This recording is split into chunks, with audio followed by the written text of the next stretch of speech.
And welcome back. The United States prison system has long been a site of racial oppression, disinformation, and social control.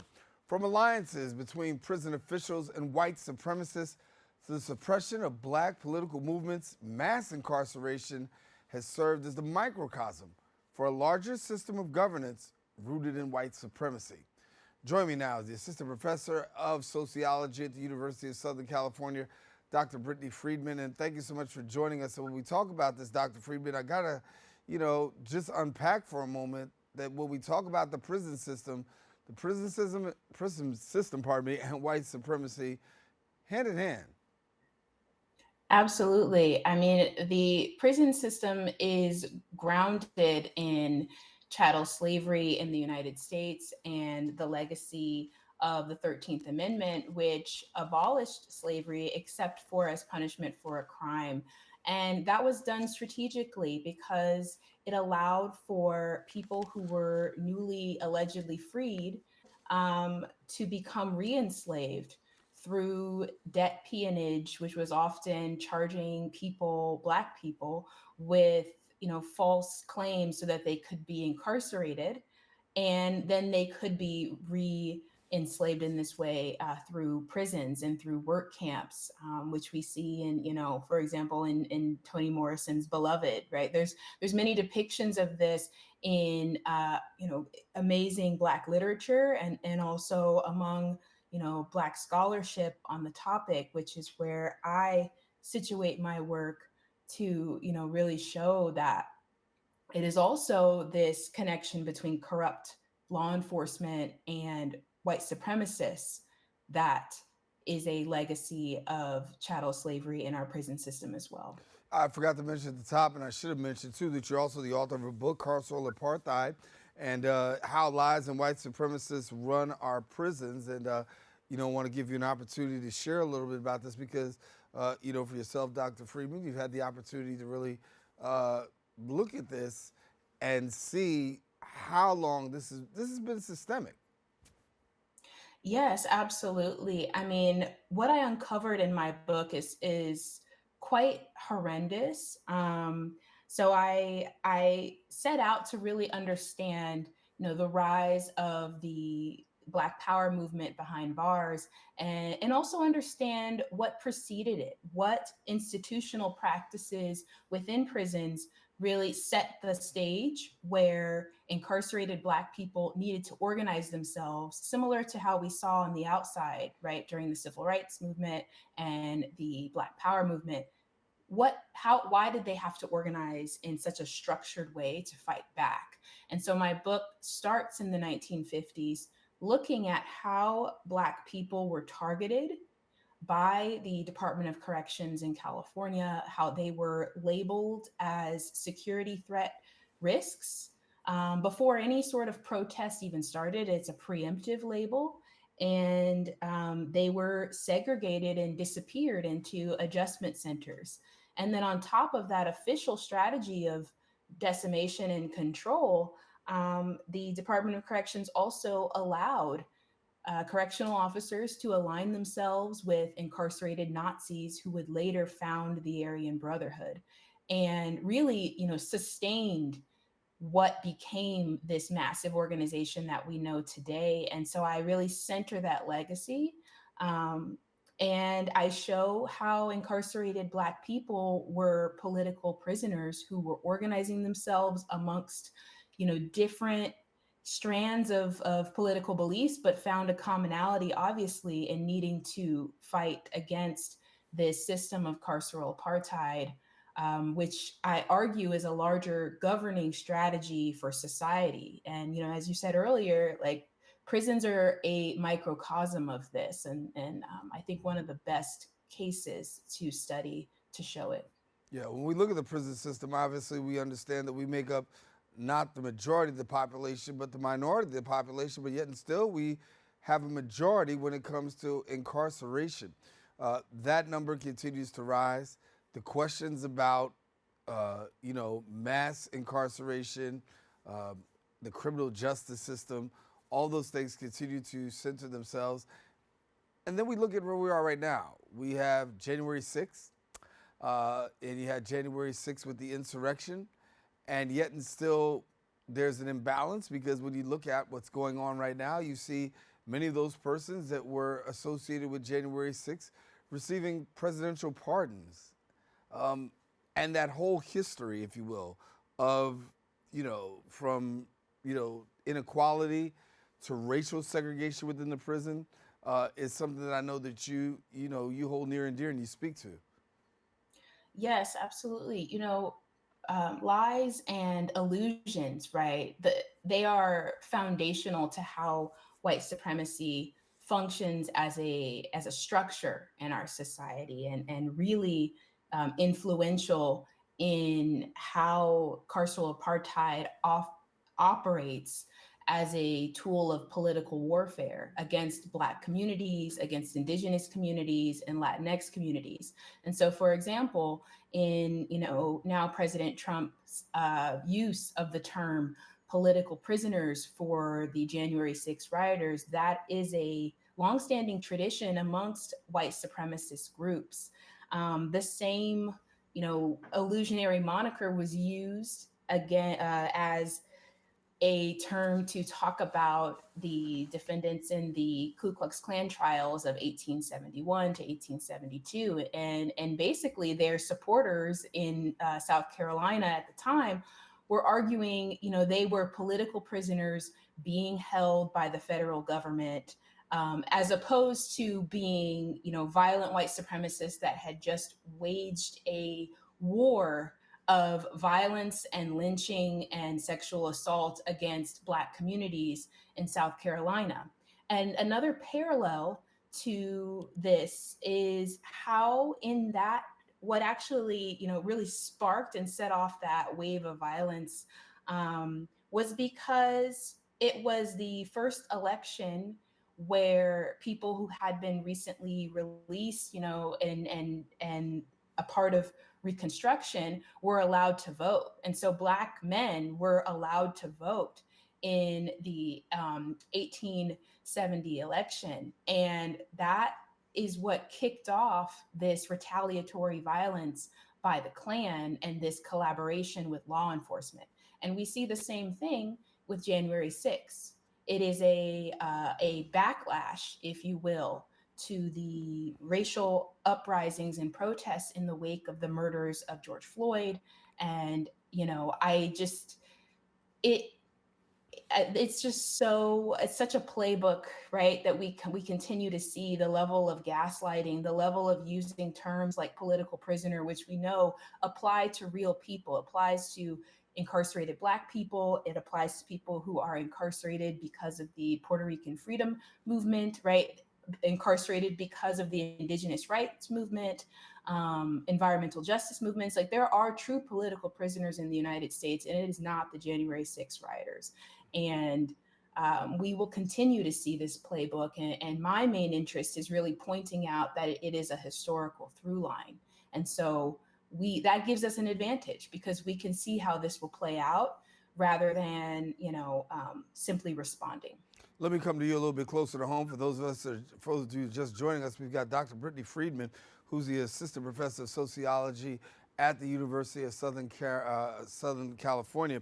Let's talk about this here because I want to really get your take on the California Department of Corrections. And as we talk about the California Department of Corrections, there is a role and a correlation that's played between the California Department of Corrections and the police prison policies that we're seeing right now. Talk to us about the correlation between that, the California Department of Corrections, and the national prison policies. Yes, so California has long been a leader when it comes to prison policy, and is a very great case study to understand how practices emerge and how they become a structure of white supremacy. And so what I found in California is, this decimation of Black political protest behind bars, of labeling Black organizing as prison gang formation, and criminalizing protest, right? That is a long-term strategy that is also used on the outside, and we continue to see it, right? With the criminalization of Black Lives Matter, with the criminalization of, there's current protests right now happening in my city in Los Angeles because of Trump's orders around immigration.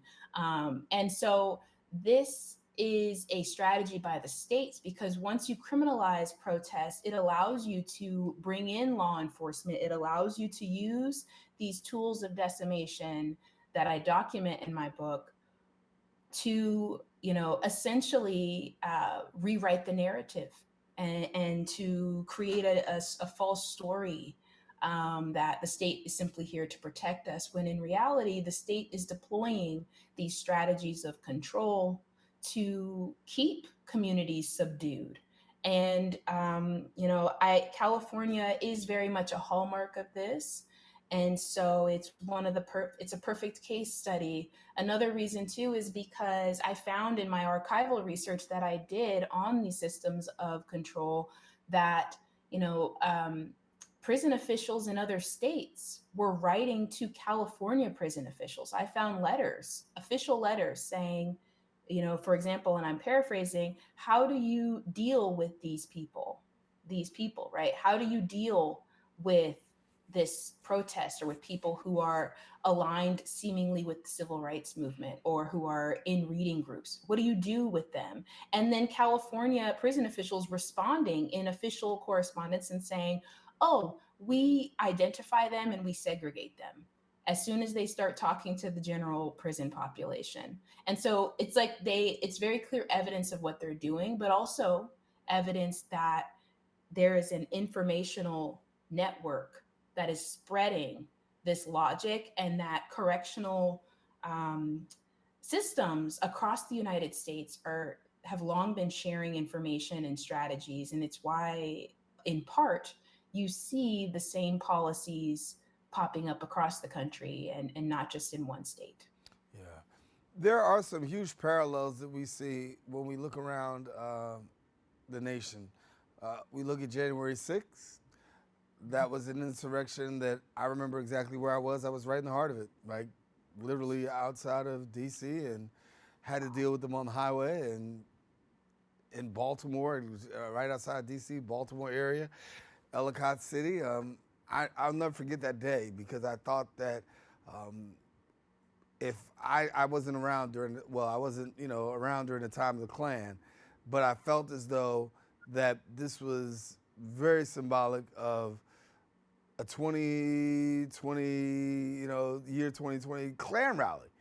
And you can draw, and I've heard many people draw inferences that there's a lot of, you can put a lot of similarities there.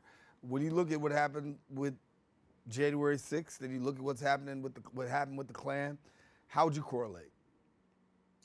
I would say that what we're seeing, these spikes in white supremacist organizing, they really come when Black communities in particular, right? When we stand up and organize ourselves, when we're forming alliances with other communities of color that are similarly oppressed, and we are, taking to the streets, we are using our voice. Our voice is our greatest liberation. I firmly believe that. And looking at history, and you see these spikes in white supremacist organizing comes whenever we organize ourselves, and when we stand up and we say no, not today, right? And we look at our ancestors and the generations before us, there's these key moments in history where we come together and say, not today, we're not doing that, and fight back. And so that is why you see such a violent response in protests and insurrections like January 6th, and really, coordinated organizing that mirrors the Klan, right? And they're flying the same flags. You if you look at the images of January 6th, right? They're flying some of the very same flags that our ancestors had flown in their face. Yeah. As well. And as I look at this, this is a growing tension that goes on across our country. It extends into communities. It extends even into the collegiate atmosphere in which you're in. Talk to us about that collegiate atmosphere. What's it like? What's that political climate like? What's this climate like on college campuses right now, given the fact of all that we're experiencing? I think that it is a very difficult time to be a college student. I would say that, but in the context of history, we look and we can see that college campuses have long been a site of, political organizing. And I think that right now we're just seeing a continuation of that. I think, as faculty members, also, faculty are finding support in each other. And then the fact that many of us are networked, we aren't, siloed in academia. We are networked with community organizations. We are networked with each other. And so that gives us a sense of strength, especially as we're seeing these attacks on DEI, all of the attacks on critical race theory. Right? I write in critical race theory. I'm also a Black feminist scholar. Much of my scholarship, depending upon which state I'm a professor in, would be banned. But I know, with our own organizing and our networks, we refuse to be silenced, because as soon as you allow a government to write history for you, that's when that fascism it's not coming, it's already here. Right. And when you look at what's going on now on college campuses, I mean, we're located on one actually, and the conversation today was that, hey, we had to scrap the Black History Month program, and we had to kind of put it in a different kind of way. We have to scrap what's going on with women's history and put it in a different, in a different kind of way. When we look at all the scrapping that's going on, it seems as though that, and I've heard that from the White House, what they say is, yeah, we're not celebrating Black history. We're celebrating American history. And when you hear stuff like that, what's your thought process? My immediate reaction to hearing stuff like that is, wow, white men can be very fragile. Because that's the one group that is, they're not facing any sort of erasure from history, right? They're trying to are really leading the charge in a misogynistic and racist charge in rewriting history, and trying to silence the contributions of women, of Black people, of Indigenous people of Latinx descent, to society. And so that's honestly my first thought is when a population is working so hard to distort the narrative and working so hard to scrap knowledge about other communities, then they are quite fragile and not as strong as they are leading you to believe. So that gives me hope, because I'm like, well, at least we know that the opponent or that is in charge of this wave is quite weak. Right. When you think about the browning of America, and the fact that there are a lot of people who are upset that the browning of America would lead to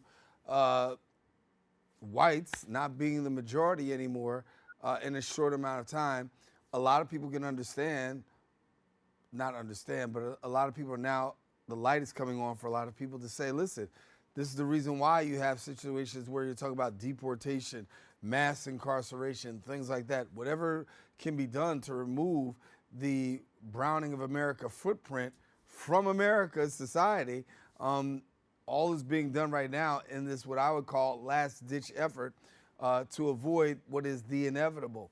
When we look at the prison, the school to prison pipeline, we look at the prison systems that we see right now, and you're an expert in this field right here. You get to see just how much incarceration was the tool that was used to really hamper the browning of America, to keep America from being populated. Even though we're a minority of the population, there's no reason that we should be a majority of the inmate population. Yes, and if you look exactly to the point that you are saying, that when you look at the campaigns that the government has waged against indigenous populations, against Black communities, and against Latinx communities, and against Asian communities, right? When you look at these wars, I would say, and colleagues would say, these wars that are waged against communities, it's coming from the legacy and strategies of colonialism.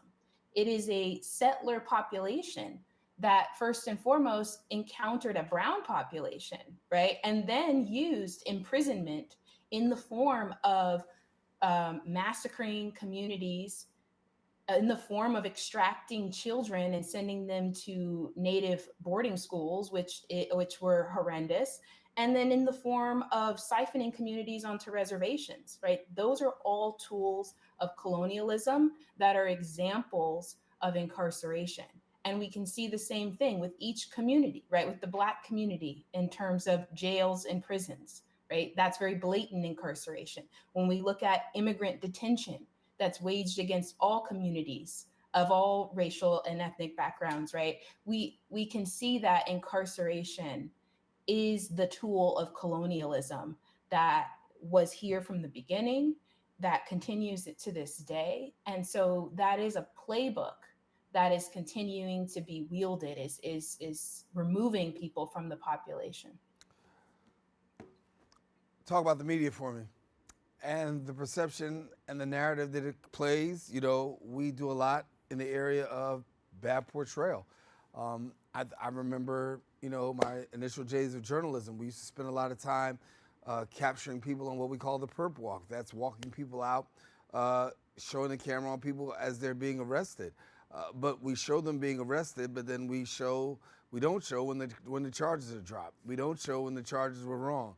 But there's this narrative that sometimes we can falsely create just right there in the media. So give me your perspective and your study on the media and how it's really played a role in the perception of crime and punishment. So the media has long been I would say, a handmaiden of white supremacy and of colonial suppression. Right, the media has been at the forefront of fueling moral panics on behalf of politicians.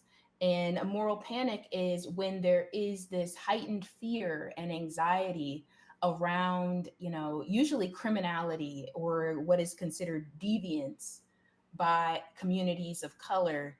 And that is used to then justify changes to policy to increase the incarceration of communities of color.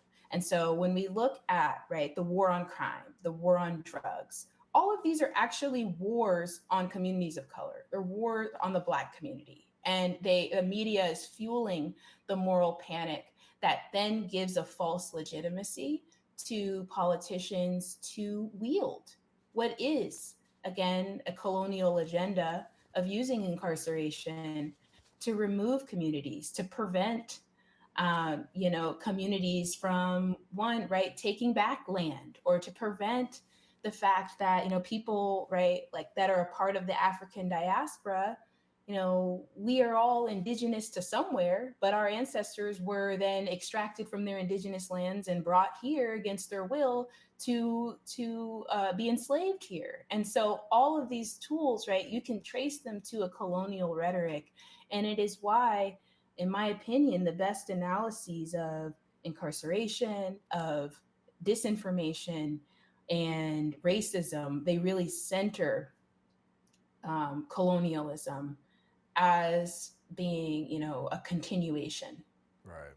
So when we talk about your book, what is it that you want people to take away from the reading and the research that has been done? So I want people to take away from carceral apartheid that lies are fundamental to how white supremacy operates as a structure that is all encompassing, that incarceration is a tool of political warfare and is one tool, that alliances with white supremacist civilians is another tool, But then finally, that, we don't have to lose hope in the face of a system that feels so heavy and hegemonic, and that we can't defeat it. I think that's also the goal. The goal is to stifle hope and to control the fate of minoritized populations. But in reality, we all have a role to play. I truly believe that when you have the ability to clearly see something and how it operates, it can no longer control you because you can see it. And that goes that goes for interpersonal relations as well as our relations to larger societal institutions. And so I don't want people to lose hope. I want people to think about, what is my role, and how can I become networked even more with my community to move forward. Dr. Friedman, we got to leave it there. Dr. Brittany Friedman, who is the Assistant Professor of Sociology at the University of Southern California, talking about her book, Carceral, Apartheid, and then also shaping a little bit for us, a little bit about the history of the prison system. Great conversation, great information, and thank you, Dr. Friedman, for joining us. Thank you so much for having me. All righty.